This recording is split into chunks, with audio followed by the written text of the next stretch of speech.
Let me ask you, was there one thing that stood out about the documentary, the first 4 episodes, one thing that stood out that made you say, wow, or like, man, I can't believe that, or that you just didn't know? The Carmen Electra story when she said Michael Jordan knocked at the door to come get Dennis Rodman, I thought that was hilarious. Is it just me, or did that sound so like Dennis Rodman? Like, that sounds Rodman-esque. but the funny part too was Rodman was in Vegas, right? Yeah. And y'all know Mike loved Vegas.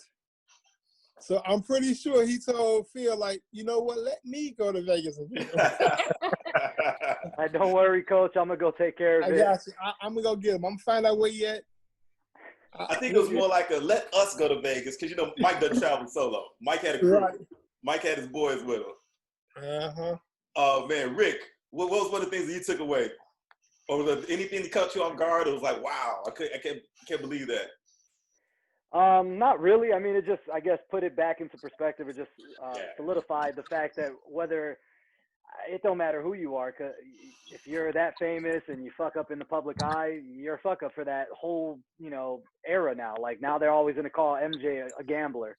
I mean, right. If I hang out with you every single day and we travel and we're competitive and I say, hey, I'm going to grab this paper ball and I'm going to hit it, throw it in the garbage can, I got $10 on it. Like, and that comes out in the media. Now everybody thinks I'm a gambler. That's essentially what it was. Mind you, he had millions of dollars and was able to travel left and right wherever he wanted, and obviously go to Vegas and gamble. So it's literally the same shit. It just reiterated to me that you know, you just gotta, if you're famous, you gotta watch what you do because everybody's watching you. Nothing really surprised me. Social media. Right, and this is without social media, but that's how big of a star he was, even then. Yeah. So, Ken, anything? What was one of the things that caught you off, or that your wow moment? Man, I'll be honest, man. How is Bill Cartwright looking younger than ROn Harper?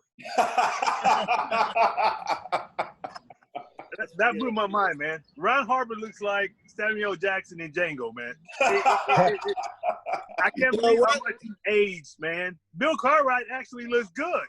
And back then, Cartwright had to be at least 50.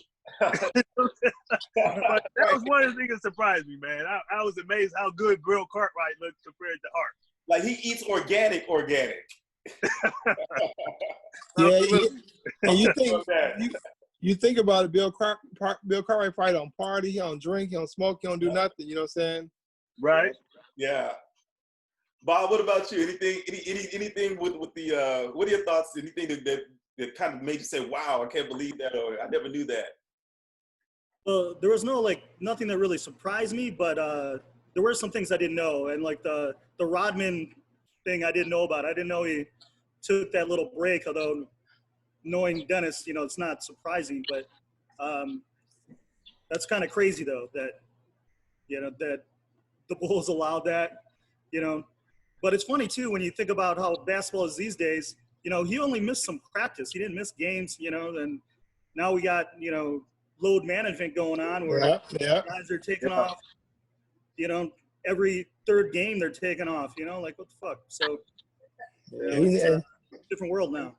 And that's without all the technology that they have nowadays. They're still taking days off. Like, you got ice chambers and shit like that. Like, they didn't have that back in the day. Yeah. They just put their feet and their knees in a bucket of ice, and that was it. Yeah.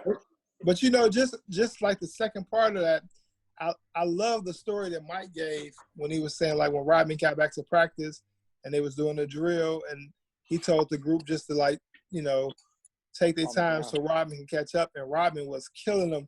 So it showed that he still, like, when he get to work, he at work. You know what I mean? It's all about the mindset. It's the mindset. Yeah. And I thought also I never realized it back then, but I didn't realize how awkward Phil Jackson was and how he related so much to Dennis Rodman.